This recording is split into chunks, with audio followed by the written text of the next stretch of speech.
Mm,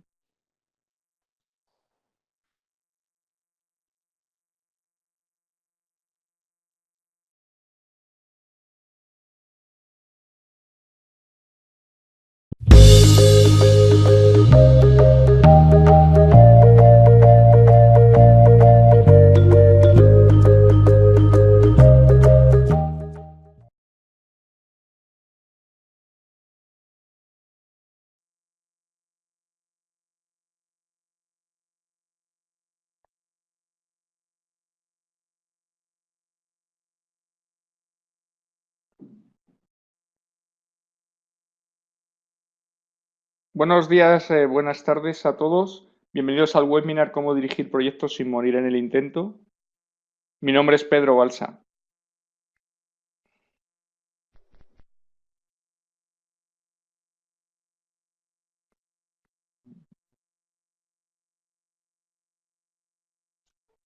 Para los que no me conozcáis, he dedicado toda mi vida a la dirección de proyectos. Primero en energías renovables en la plataforma solar de Almería. Más tarde en el sector químico, petroquímico, evolucionando de posiciones en el área de ingeniería a posiciones corporativas en el sector TIC, en el área de TIC de las. Actualmente ocupo la posición de director de Lifman, consultora estratégica especializada en desarrollo de negocio internacional y gestión de proyectos. Miembro del Consejo de Administración y socio fundador de ADEX, compañía española de alta tecnología con más de 6 patentes internacionales en vigor. Hemos llegado a generar 12. Vocal del PMI del Project Management Institute. Y tengo experiencia tanto en corporaciones como en sector público y actualmente en empresas de tamaño mucho más reducido. En sectores, oil and gas, químico, minero, retail y actualmente consultoría estratégica. Aquí tenéis mis datos de contacto en redes sociales. Creo que el LinkedIn es fácil, simplemente poner Pedro Balsa y normalmente aparece. Y Twitter. Bien, pasando a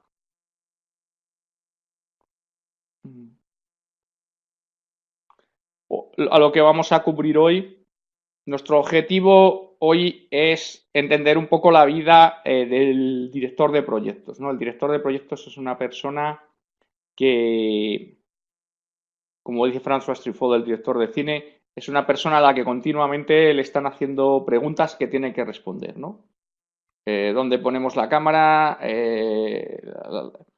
Hay 3 o 4 extras. La chica es rubia o es morena. Es una persona que está continuamente respondiendo preguntas. ¿Y esto qué nos viene a decir? Que la función principal del director de proyectos es la comunicación. Entenderemos el contexto de los proyectos, que es fundamental, es la diferencia entre que el proyecto sea exitoso o que el proyecto sea fallido en la mayoría de los casos. Analizaremos las principales causas de fallo en proyectos. Podríamos pensar que invirtiendo la prueba, no haciendo los principales fallos, vamos a garantizar proyectos exitosos. Esto no es así. Y por último, cerraremos con algún tipo de conclusiones. La organización de la sesión es la siguiente. Haré una presentación y cuando la complete al final pueden levantar la mano y escribir en el chat las preguntas o las pueden ir escribiendo a lo largo del tiempo, pero se responderán únicamente al final por eficacia del webinar. Bueno, vamos a hablar un poco de qué vamos a tratar o elaborar un poco más. Contexto en que se mueve el proyecto, esto es la clave, ¿no? Es lo que muchas veces se hace un proyecto y se habla de que es que el proyecto no estábamos preparados. Eso quiere decir que no has entendido el contexto. Y es, en la mayoría de los casos, la diferencia entre un proyecto exitoso y uno fracasado. En relación con esto, vamos a hablar un poco del rol del Project Manager en el siglo XXI.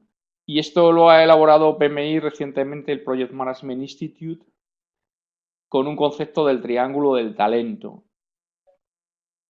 Vamos a ver cuáles son los errores más frecuentes que pueden venir tanto del propio Project Manager como de la organización. Y por último, indicaremos las características comunes de los proyectos de éxito. Vale, entendido esto, vamos a entrar en el contexto. El primer tema es el contexto macroeconómico. ¿En dónde gasta dinero tu compañía, no? Es una pregunta importante. ¿Qué pensáis vosotros? ¿En qué creéis que tu compañía gasta dinero? ¿Algún tipo de input por el chat?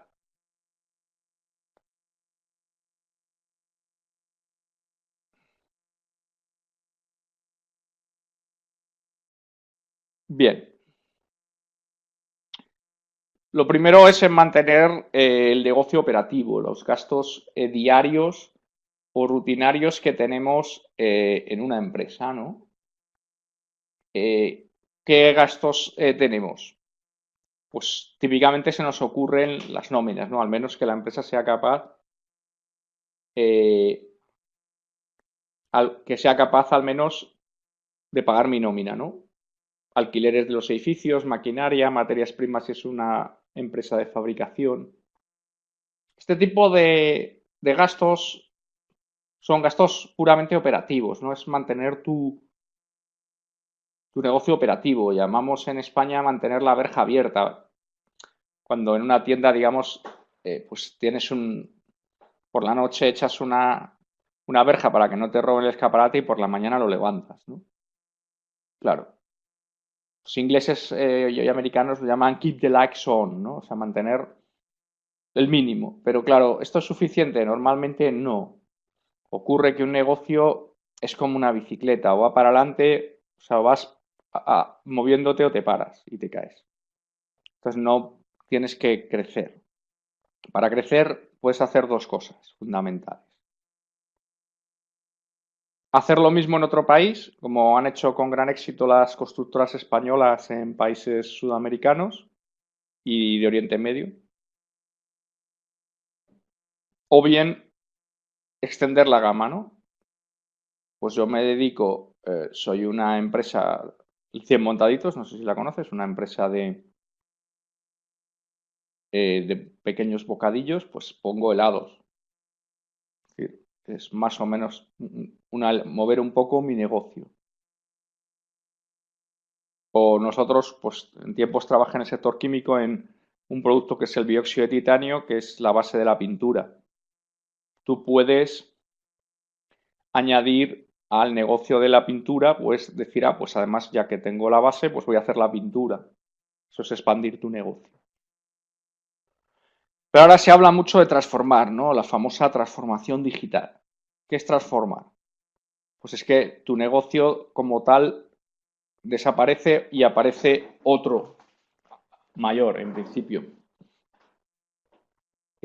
Pues históricamente Shell, la compañía petrolera, no sé si os suena, Royal Dutch Shell,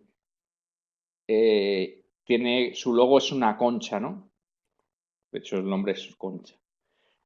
¿De dónde viene esa concha? Del hecho de que Shell históricamente era una compañía que se dedicaba con barcos de vela y submarinistas a recoger ostras, o sea, para recoger perlas de ostras en el mar. Y se acercaba por allí y empezó a ver algunos pozos. Dijo, este negocio puede ser bueno, ¿no? Y efectivamente fue bueno. Esto es transformar. ¿Esta transformación está solo para los súper grandes y tal? No, lo hemos visto continuamente que empresas pues que se dedicaban históricamente a un negocio se transforman en otro. Bien, ¿cuál es el corolario de este asunto? El corolario es que en los últimos años los Chief Executive Officer, los Chief Information Officer, en general los directivos, desean reducir el gasto operativo para aumentar el dinero disponible para expansión y transformación. ¿Y cómo esto nos afecta?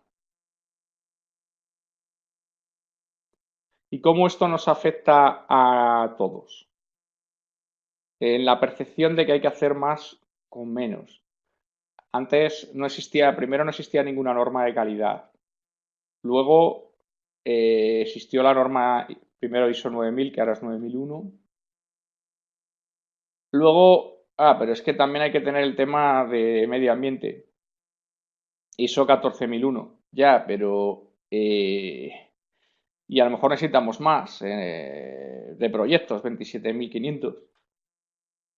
¿En ese momento hay más gente en calidad de la que había cuando no había ninguna norma? Probablemente no. Es muy probable que incluso haya menos.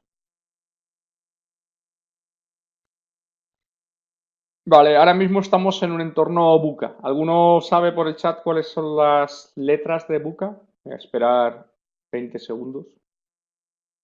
¿Algún input? ¿Qué es la V? Vale, Buca es el acrónimo en inglés de volátil, uncertain, o sea, incierto, change y ambiguity.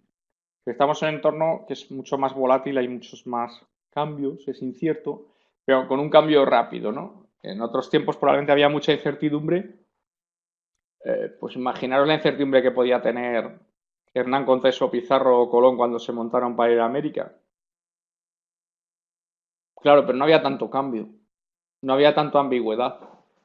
Entonces, las características del entorno en este momento se perciben como esto, ¿no? Con este acrónimo. Buca.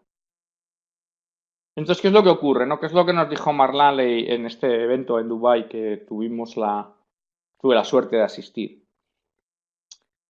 En este momento el CEO de todas las compañías está nervioso todos los días pensando quién va a crear la alternativa que va disruptiva, vamos a usar la palabra disruptiva, no me gusta mucho, pero vamos a usarla, a la totalidad de su negocio, ¿no? O sea, quién va a crear algo que haga que su negocio quede obsoleto. ¿Quién va a inventar la fotografía digital? Que quedó una empresa gigantesca como Eastman Kodak, ya no existe, ¿no? O, de hecho, un poco el aspecto, la ironía del tema es que el inventor de la cámara digital es un empleado de Kodak. Y esto ha ocurrido siempre. Históricamente, pues había neveras de hielo, así que tú traías hielo y lo metías en un armario de madera que era muy aislante y mantenía el frío. Y llegó un señor pues que inventó una nevera eléctrica, ¿no? Con lo cual, o sea, la disrupción siempre ha ocurrido, lo que pasa es que ocurría mucho más despacio de lo que ocurre ahora. Bien, pero hay una constante en los últimos años. Fíjese este eje, el eje Y. No van a ver muchas veces estas unidades, son millones de dólares. O sea, no el billón americano de 1000 millones, no. 1 millón de millones. ¿Y esto qué es? El gasto a nivel mundial en proyectos. Como ven, es constante, tuvo una pequeña caída en los años, digamos, de la crisis, pero vuelve a crecer. Esto nos indica que las posiciones en proyectos, de director de proyecto, cada vez son mayores, porque para ser capaz de gastar millones y millones de dólares necesitas gente. Esto es todo el mundo. Esta de abajo, la segunda, Estoy ahora señalando qué país piensan que es. Es un país solo. ¿Algún comentario sobre esta? ¿Alguien sabe qué país es este? ¿Cuál es el país que más invierte en el mundo en este momento?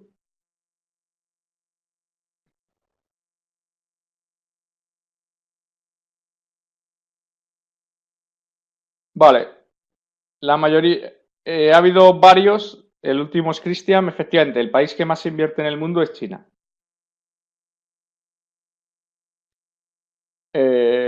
Bien, vamos a seguir un poco. ¿Cuál es el segundo país o grupo de países que más invierte?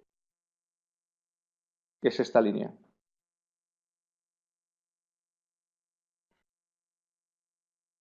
¿Cuál creéis que es?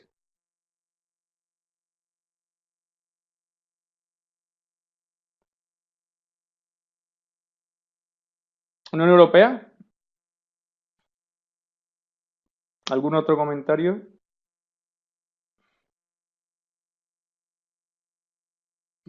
No, vale. Eh, la respuesta es prácticamente correcta. Estos son los países de la OCDE en Europa y la justo debajo, que es prácticamente idéntica, son los países de la Unión Europea. Y la siguiente, si no estoy equivocado, es Estados Unidos. Fíjate que Estados Unidos está un poquito por debajo o significativamente por debajo de la Unión Europea en su conjunto. Y bueno, aquí en rojo mmm, está España, ¿no? Bueno, no es de los países más pequeños. Bien, vamos a ver cuáles son las perspectivas en España, ¿no? Hemos visto que las perspectivas en el mundo son halagüeñas, ¿no? Para los project managers. Con lo cual, en principio, suponiendo que la mayoría de la gente en la audiencia sean project managers o quieran serlo, son buenas noticias. Las empresas españolas consiguieron proyectos en el exterior por valor de 55.000 millones. O sea, un gran éxito. Esto es lo que hemos hablado, la expansión de las empresas haciendo lo mismo, pero en otros países. ¿Qué sectores? Fundamentalmente energía y obra civil. Pues obras como el Canal de Panamá, obras como el ferrocarril de alta velocidad a la Meca, el metro de Riyadh, las refinerías, varias refinerías en Arabia. Todos estos han sido construidos por empresas españolas. El sector de construcción residencial ha tenido un enorme repunte en España. El sector famoso ladrillo, ¿no? Que se llamaba. El sector de infraestructuras interior dentro de España realmente tiene un crecimiento significativamente inferior. El Brexit puede tener un impacto positivo para España, especialmente para Madrid. El presupuesto del Ministerio de Fomento presentado para 2018 es un 17% mayor que el año anterior y nos impacta la transformación digital, impacta favorablemente al volumen de proyectos en el área TIC o relacionados. Vale, hemos entendido el contexto. Entonces ahora, cómo este contexto va a impactar a los project managers, ¿no? ¿Cómo nos va a impactar a los project managers? O cómo nos ha impactado a los project managers. Entonces, basado en estudios de delineación del rol de project manager, es decir, el PMI pregunta a gente cómo está ejecutando el project management en este momento, decidió crear este concepto del triángulo de talento, que está basado en tres elementos fundamentales. La gestión técnica de proyectos, es decir, esto es lo histórico, la gestión histórica, lo que sabía un project manager, cómo hacer un presupuesto, un cronograma, cómo valorar la duración de las actividades, cómo hacer una matriz RACI, ese tipo de cosas. Y todo esto es necesario. Y además aparecen nuevas técnicas y normalmente pocas desaparecen. Pero esto ha sido el mundo del PMBOK pues hasta la edición 5. Y hasta que ya, ¿qué ha ocurrido? Que es insuficiente. Es necesario, es decir, es como en matemáticas se llamaba condición necesaria, pero no suficiente, los que ya han estudiado ingeniería. Entonces, ¿qué hay que añadirle? Dos elementos más, la gestión estratégica y de negocio y el liderazgo. ¿Qué tenemos aquí? Claro, es un poco, aquí está un poco lo que hablamos del contexto. Tiene unos elementos técnicos relacionados con la gestión de proyectos, que es la gestión de la estrategia y alinear la estrategia con los proyectos, con los conceptos portafolio, los conceptos de programa. Pero sobre todo es entender tu negocio, ¿no? Tu empresa. ¿Tú dónde estás? Es que yo estoy en una low cost, ¿no? No se maneja igual proyectos en Ryanair que en Dubai Airlines o Emirates, mejor dicho. O sea, una empresa que es un hotel de 5 estrellas no se gestiona igual que un hotel de 1 estrella o que un albergue de estudiantes. Entonces tienes que entender cuáles son los drivers de tu negocio. Son drivers de ahorro de costes, de generación de valor, cuáles son los drivers de tu negocio y tienes que entenderlo. ¿Es un negocio que tiene ese apetito por el riesgo, le gusta innovar o es un conservador? Todo esto el project manager lo tiene que entender. Y luego en la parte de liderazgo, yo quizá hubiera preferido, pero se llama así, mirar las habilidades blandas. Aquí estaría el tema de empatía, el tema de gestión de conflictos, temas de desarrollo del equipo. Entonces, estos tres elementos son los que necesita un project manager en este momento, en el siglo XXI. Vale, vamos a hacer una pequeña pausa. ¿Qué personaje es más famoso? ¿Quién piensa que es Sherlock Holmes? ¿O quién piensa que es Frankenstein? Frankenstein. Vale. ¿Alguien más? Bueno, sigue en racha. 2 para Frankenstein. 1 para Sherlock. 3 para... Sí, ya lleva 4 votos Frankenstein, uno Holmes. 5. Vale. ¿Por qué están diciendo que es más famoso Frankenstein? ¿Qué es lo que nos interesa? O sea, ¿podemos medirlo de alguna manera?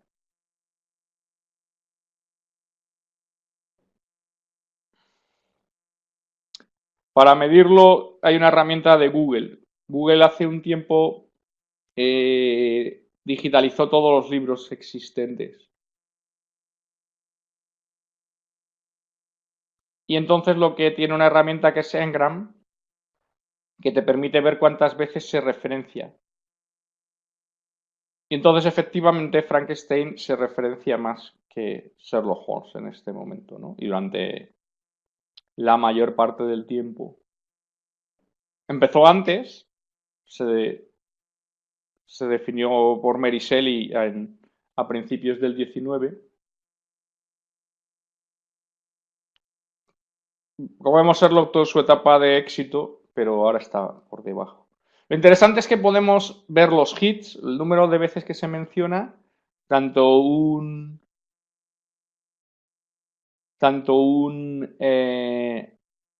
personaje como otro. Claro, esto en principio no es lo que nos interesa en el webinar, ¿no? Lo que nos interesa es saber cómo se posiciona Project Management con otras palabras de negocio, ¿no? No con Frankenstein y con Sherlock Holmes, ¿no? Sino con otras palabras de negocio. Entonces vemos, la escala no es muy buena, que es infinitamente más pequeño que marketing, leadership. Pero fijaros en la aparición de Risk aquí. Risk está siendo, y si os fijáis, estamos hablando de 2008-2009, todavía quedan años, o sea, es relativamente datos antiguos. Cada vez tiene más potencia, ¿no? Se está acercando hasta llegar casi al nivel de management. Esto nos aplica al project management que para muchas personas ya se transforma en una gestión de riesgos fundamentalmente. El número de citas de Project Management va creciendo, ¿no? No llega a los pesos pesados, no juega en la Champions, pero juega pues en una honrosa primera división española, ¿no? Bien, vamos a entender las principales causas de fallo. Bueno, la mala preparación. Empezar el proyecto sobre la marcha, bueno, pues vamos a hacer una página web, vale, perfecto, venga, ya para mañana me presentáis un par de ideas y lo lanzamos, ¿no? Sin haber pensado, pues, para quién, cómo se va a hacer, cuánta gente lo va a usar, si necesita comercio electrónico, etcétera, etcétera. La poca comunicación. Hemos visto que realmente el project manager es una persona que lo que está fundamentalmente es comunicando, pero no comunicando solo con la alta gerencia o solo con los mandos intermedios o solo con el equipo. Tiene que comunicar con los tres y esa es la dificultad, y con más, ¿no? Con otros interesados. Y esa es la dificultad del project manager, ¿no? Encontrar una persona que sea capaz de hablar con estos tres grupos de personas y con más. Desalineamiento de valores o cultura quiere decir, no entendamos solamente cultura en el sentido de que en México se hacen las cosas distintas que en España o que en Colombia o que en Argentina o que en Chile. Esto es un aspecto, pero hay más aspectos. Hay empresas orientadas a la excelencia, hay empresas muy técnicas, hay empresas muy orientadas a ahorro de costes. Entonces, si no entiendes, si tu proyecto no va alineado con ese concepto de la empresa, es muy poco probable que tenga éxito. Los cambios incontrolados, ¿no? En el alcance.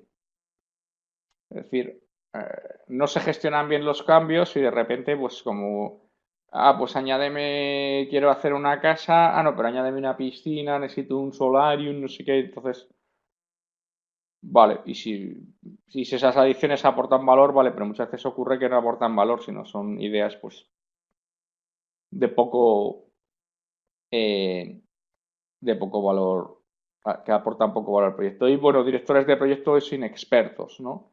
Como hemos dicho, el director de proyectos es un rol senior y no es fácil dar ese salto. Viendo mi propia experiencia en grandes proyectos, generalmente del sector tecnología de información, proyectos que llegaron a ser de 55 o 60 millones de dólares, no en tener el apoyo del patrocinador, ¿no? No hay un ejecutivo en la empresa de suficiente nivel que tome el proyecto como suyo, ¿no? Entonces, si el patrocinador no toma interés, no va a haber poco éxito. Mala gestión del cambio, pobre definición del alcance, lo que hemos hablado antes. En proyectos entre central y filiales a veces hay mucha diferencia, especialmente si son proyectos, empresas de tipo manufactura, en la cual las filiales son fábricas y las centrales son oficinas. Un mal project manager, o una pobre dirección de proyecto, o una ausencia de metodologías de dirección de proyecto, una mala selección de los consultores y el knowledge transfer, ¿no? Que no haya una insuficiente transferencia de conocimiento.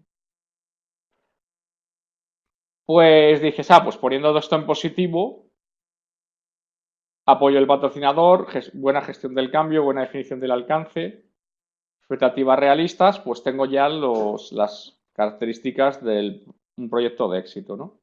Pues no, claramente y rotundamente les indico que no es así. Entonces vamos a ver cuáles son las características verdaderas de los proyectos exitosos. Y esto lo vamos a ver al hilo del proyecto Púrpura, de la creación del iPhone. Bien, entonces,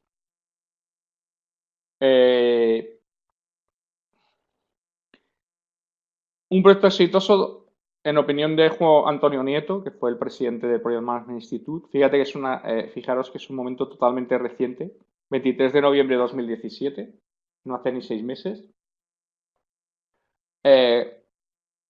Antonio Nieto tuvo a bien compartir con nosotros, con los directores de proyectos de aquí de PMI Madrid, su investigación basada en múltiples proyectos, pero al hilo conductor del proyecto Púrpura, del diseño y creación del iPhone, que como han pasado un poco más de 10 años, ¿no? Fue en 2007. Bien, los elementos presentados son los siguientes. Una fase de exploración. ¿Qué quiere decir esto? El proyecto iPhone hubo 2 veces antes que se pensó lanzar, pero no se lanzó, porque no estaban preparados. Es decir, un proyecto exitoso necesita un momentum. Entonces, no se puede lanzar en cualquier momento. Yendo a productos de enorme éxito, ¿qué es esta especie de este icono rojo que hay aquí? ¿Buena idea?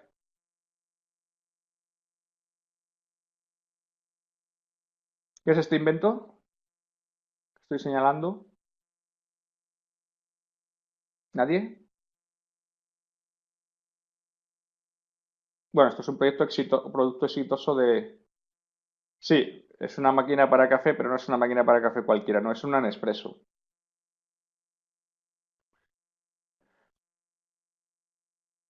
El proyecto Nespresso, es decir, aparentemente sencillo, que es dar café en cápsulas, tardó 10 años en desarrollarse este invento, ¿no?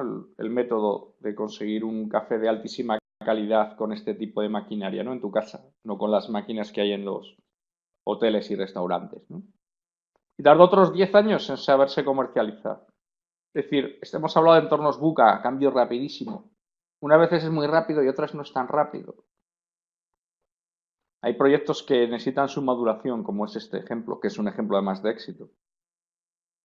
Bien, objetivos ambiciosos. Cuando se hizo el proyecto Púrpura, fundamentalmente es que no existía. Primero, Apple no era una compañía de teléfonos móviles, era una compañía de ordenadores. Segundo, no existía el concepto de pantalla táctil, ¿no?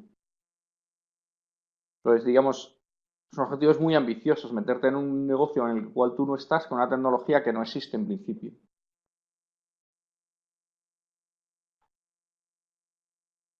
Fecha fija. Si no hay un deadline, no ocurrirá. En el proyecto iPhone fueron 3 años, se cumplieron. Y este periódico de 1962, esto demuestra los rusos acababan de lanzar un hombre al espacio y los americanos estaban en shock, ¿no? Porque les había adelantado los rusos en este aspecto, ¿no? Entonces, en 1962, el presidente Kennedy lanza su famoso discurso. We choose to go to the moon. No, es que nosotros al espacio nunca hemos querido ir. Nuestro objetivo era ir a la Luna. Bueno, hasta aquí nada, ¿no? Guerra Fría, pues una lucha. Pero ¿qué dijo Kennedy en el discurso We choose to go to the moon? Dijo, vamos a mandar un hombre a la Luna antes del fin de la década. Antes del fin de la década. No tenía nada en aquel momento, o muy poco. Sin embargo, se comprometió a una fecha fija. Esto, fijaros la presión que esto mete en unos equipos. De hecho, se consiguió, ¿no? Se llegó a finales del 69, en septiembre del 69. Hace falta un gran equipo, claro. O sea, tú no puedes hacer un gran proyecto con personal pues, junior o mediocre. Esta gente muy potente, ¿no? ¿Y qué necesitamos? Un equipo dedicado al 100% al proyecto. Esto de, bueno, tú haces tu trabajo y a las 7, cuando estás muerto, te dedicas otras 3 horitas al proyecto, pues no va a conseguir ningún proyecto de éxito. O sea, esto así no funciona. El equipo tiene que estar dedicado al proyecto. En el caso del proyecto Púrpura en Apple, las personas se les ofrecía, se les aproximaba al equipo directivo y le decía, vamos a estar en un proyecto, vas a estar en un proyecto que vas a no tener noches ni fines de semana. No te puedo decir además cuál es el objeto. Pero va a ser muy importante. Entonces la gente aceptaba y automáticamente al día siguiente se iba a otra sala, a otra planta del edificio, la cual había 5 controles para poder entrar. O sea, desaparecía de su puesto y automáticamente entraba en el proyecto. Calidad extrema. El iPhone puede ser un ejemplo de este tipo, ¿no? Todos los detalles están súper cuidados. Y muy importante, el sponsor, el ejecutivo dedicado.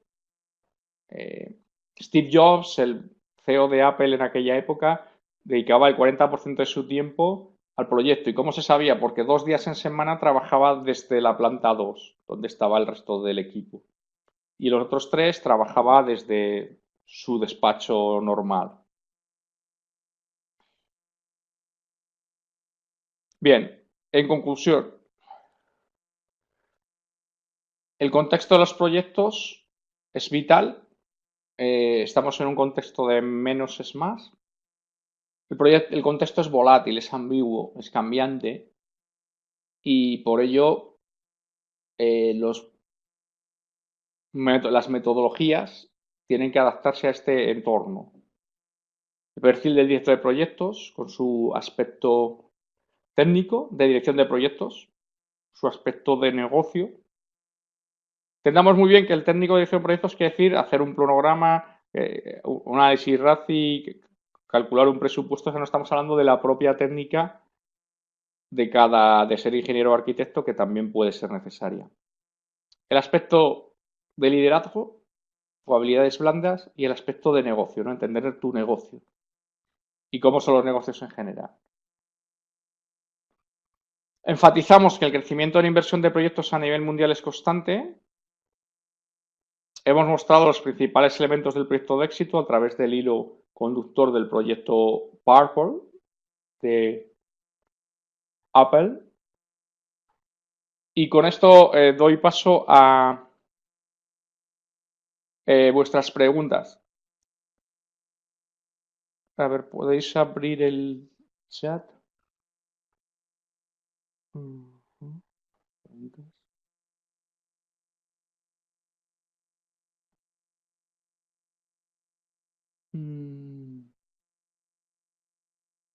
¿Preguntas?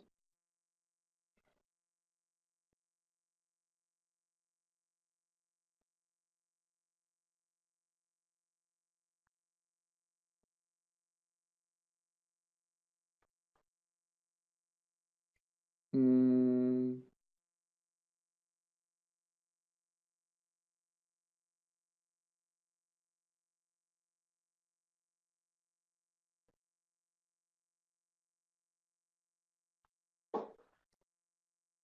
A ver, varios están escribiendo en este momento.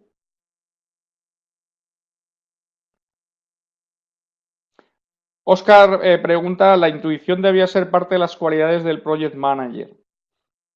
Vale, es una buena pregunta, por eso hay parada. Yo diría, en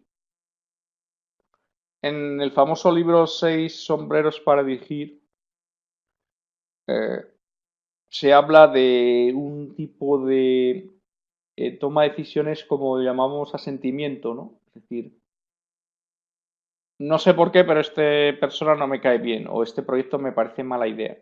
En ese sentido me parece seis sombreros para pensar. Me parece correcto, ¿no? El problema es cuando tú tienes una intuición pero la mantienes, la vendes como un razonamiento.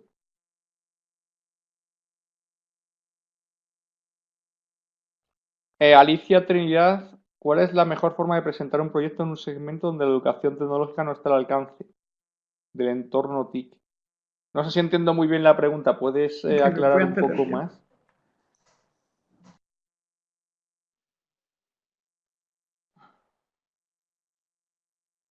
Puedo hablarme, espérate.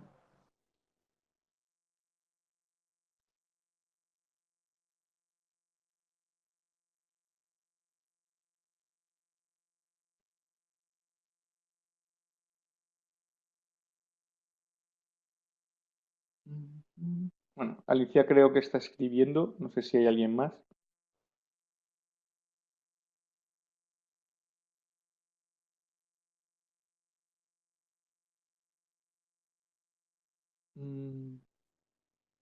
Vale, hay más personas. María Victoria.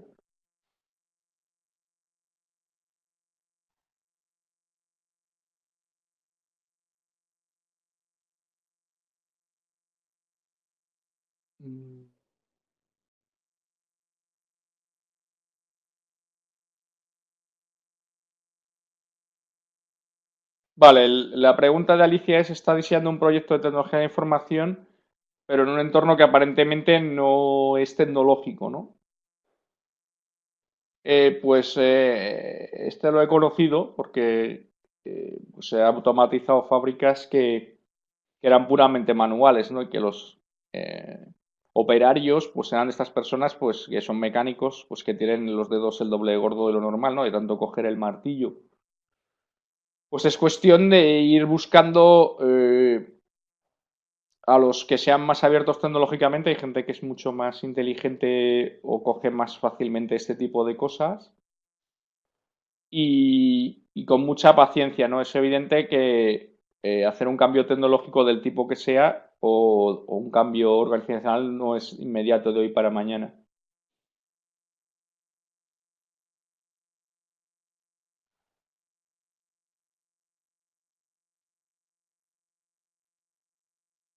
A ver, vamos a responder. Arturo dice, es ambicioso esto del project manager, porque en distintas ocasiones encontrarás a personas que dirán que no se puede o que no es posible desarrollar algo y que con lo que debes ir contracorriente y no rendirte. Vale. Mm. Aquí el papel fundamental es el papel que hemos hablado del sponsor, ¿no? Para proyectos exitosos. El project manager no es una persona de altísimo nivel en la organización, jerárquico, ¿no? Entonces necesita otras personas que estén a un nivel jerárquico más elevado. Y ese es el sponsor, ¿no? El que es capaz realmente de, en un comité de dirección, pues necesito a tu gente para que haga las pruebas del software. O necesito que nos mandes un experto del almacén para que nos diga cómo hay que hacer esto y lo otro. También hablas de tenacidad. Tenacidad, en opinión de Harold Kessner, uno de los gurús del Project Management, que al que tuve la ocasión y el placer de conocer en Dubai. El doctor Kessner habla de que el Project Manager, uno de sus virtudes fundamentales es ser valiente, ¿no? Ser eh, tenaz. O sea, estoy de acuerdo en este comentario.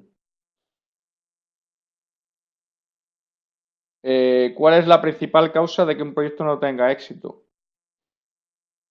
Bueno, hemos visto varias, ¿no? Yo diría que haya una causa única. Un poco como en las familias estas, las familias, la inmortal obra Ana Karenina de Tolstoy. Los exitosos, las familias felices son muy parecidas entre sí, pero las infelices lo son cada una a su manera. Pues en los proyectos pasa igual. Hemos discutido algunos.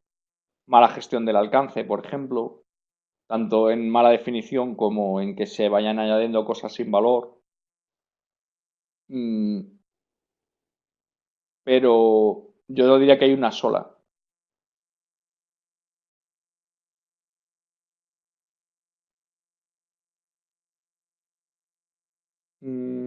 María Victoria Lepe, los procesos pueden ser viables cuando se cuenta con inversión para este. Sin embargo, en MIPES los recursos económicos son muy escasos, sin embargo, tienen buenos resultados en los riesgos de inversión. Bueno, esto parece más una pregunta que un comentario, perdón, un comentario que una pregunta.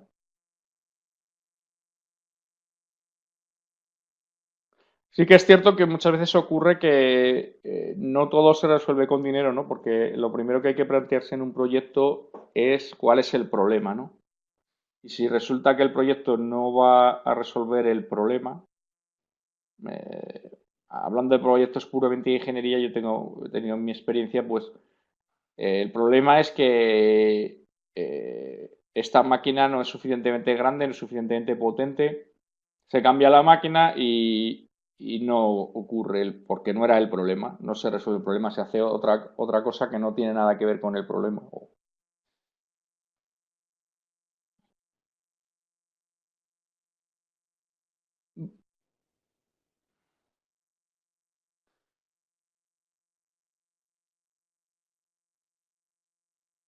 Vale. El acceso, hay un comentario de Arturo Emanuel de que el acceso económico a proyectos del gobierno tiene muchos obstáculos, esto es tradicional, ¿no?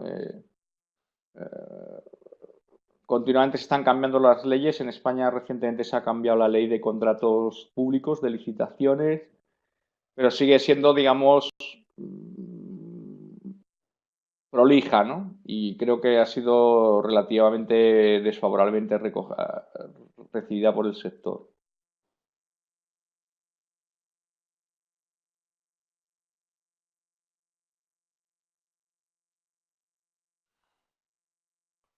Va a ver, algunos proyectos no alcanzan el impacto Alicia, Trinidad, Paz Meza. Algunos proyectos no alcanzan el impacto proyectado en el segmento de desarrollo. Supongo que se refiere a proyectos de cooperación, a pesar de los esfuerzos que se hacen para la implantación. ¿Cuál cree que debe ser el factor? Bueno, yo creo que pueden ser múltiples, ¿no? Muchos casos me haría la misma pregunta que decía antes, ¿no? ¿Cuál es el problema que se viene a resolver, ¿no? Entonces, si se hace una cosa que no ataca al problema, pues no va a tener ningún impacto o un impacto muy limitado.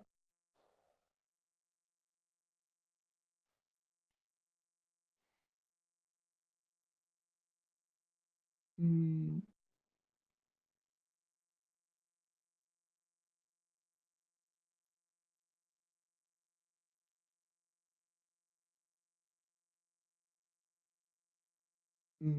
mm. Carmen indica, en la planeación de los proyectos deben tenerse en cuenta los recursos con que se cuenta y si el proyecto es viable o no. Sí, o sea, el tema es lo que hemos hablado, los entornos cambiantes, ¿no? Buca. Yo puedo hacer planeado un proyecto para el precio del petróleo a 120 barril y ahora mismo está a 80, ya está a 60 y a 40. Entonces, lo que cuando tú lo planeaste era totalmente correcto y súper acertado, pues se transforma en fallido mm, en unas áreas que el project manager no tiene absolutamente cero impacto. Y esto puede pasar. Por eso es tan importante ahora mismo el payback, ¿no? El tiempo de retorno de la inversión. Porque si recupero la inversión muy rápido, el riesgo de que ocurra una transformación, como decía Mark Landey, disruptiva, es infinitamente menor que si es un proyecto a 10 años.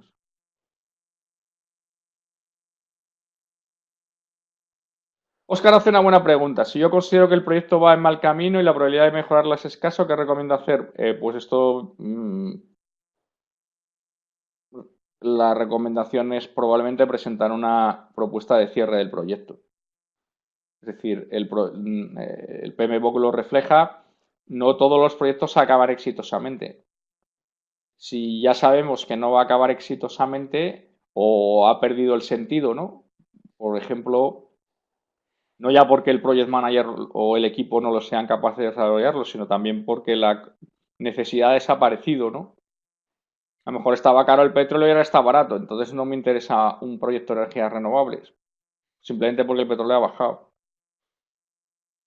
Entonces, si no tiene sentido, hay que cancelarlo. Esto lo trabaja muy bien Prince2, ¿no? Que cada fase, cada mes, mes y medio, hay que revisar el business case. Y si el business case no es correcto, o sea, ya no se cumple, pues hay que ver qué acciones se pueden tomar, si se puede mejorar el business case o si no se puede mejorar, porque ya, como dice Oscar, no hay solución, porque o bien no voy a acabar técnicamente la solución, o bien desde el punto de negocio ha desaparecido, pues cancelar.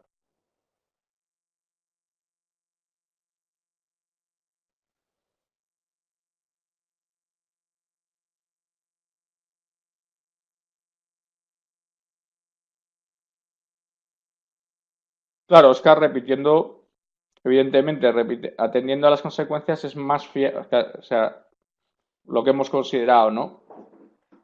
Y puede llegar un momento, de hecho llega en muchos casos, que lo más valiente y lo más acertado es cerrar un proyecto sin acabarlo, porque es la situación un poco a menos perder. Si continuar, lo único que genero es gasto, no genero ingreso, o genero gastos e ingresos, pero los gastos futuros que voy a hacer son mayores que los ingresos que voy a tener, lo mejor es cerrar. Normalmente para cerrar un proyecto no basta con la autoridad del project manager, necesita el visto bueno del patrocinador. O sea, normalmente un project manager no puede cancelar un proyecto. Vale, Marisol dice, buena clase, buena explicación clara, gracias. Gracias a ti, Marisol.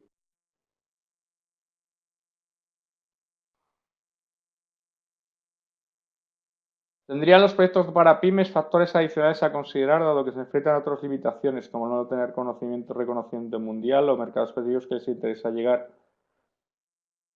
Todos los proyectos tienen un contexto. Los de pymes tienen un contexto y los de empresas gigantescas tienen un contexto. El entender el contexto de tu empresa es vital.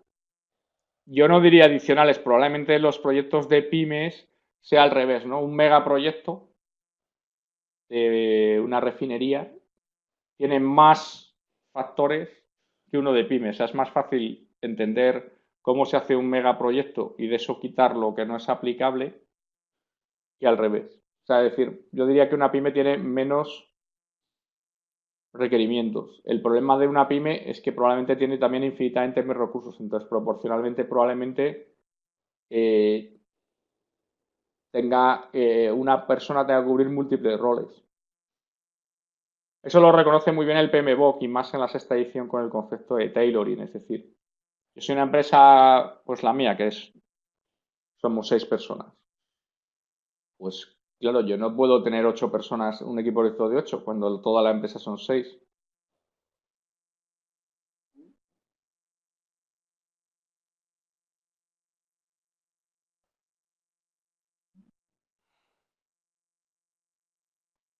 Vale, ¿cómo combatir la falta de matriz de escalado? Esto entiendo que es una estructura parecida a la que propone Prince2, en la cual hay unos task leaders que pueden reportar al project manager. El project manager tiene un nivel de autorización, pero hay cosas que se suben al sponsor y incluso el sponsor a veces tiene que pedir permiso a unos terceros. Si eso no se ha predefinido, es decir, si de repente, pues cuando hay un problema no se sabe quién tiene que resolverlo, si no es el project manager, pues efectivamente hay un problema, ¿no? Que no has previsto. Es decir, ha ocurrido algo, se ha materializado un riesgo que no tenías contemplado. Pues ahí tienes un problema importante, ¿no? Porque tienes que reaccionar, ya no eres proactivo, sino eres reactivo.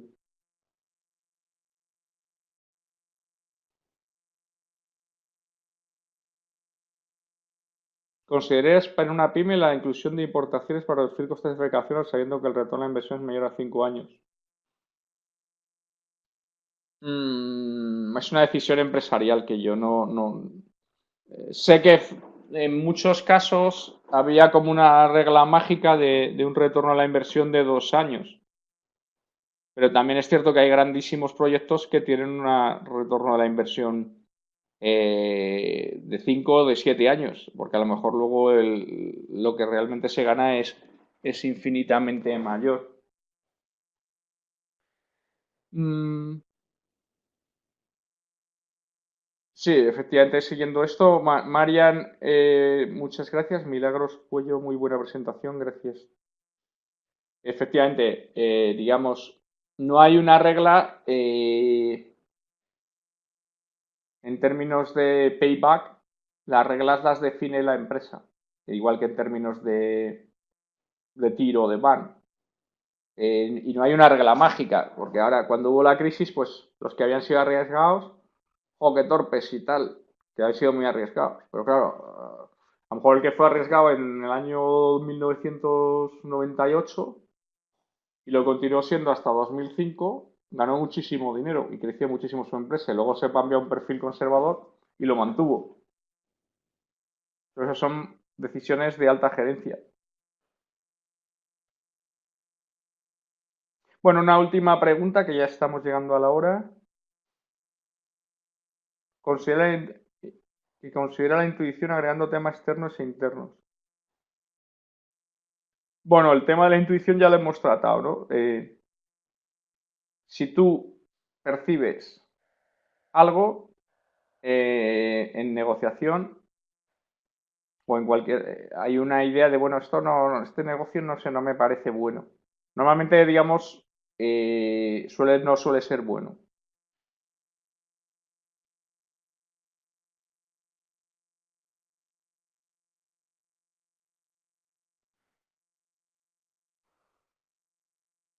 Bueno, vamos a dejar la última pregunta, que será esta de Arturo Emmanuel. La motivación. Eh, bueno, el tema de la motivación es que, como todas las habilidades blandas, son bastante impactantes, pero a la vez no hay unos retornos tan claros y tan obvios, ¿no?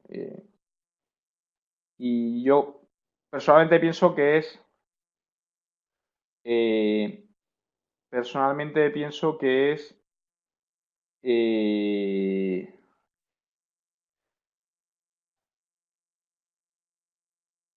un tema que es muy fácil desmotivar y es muy difícil motivar.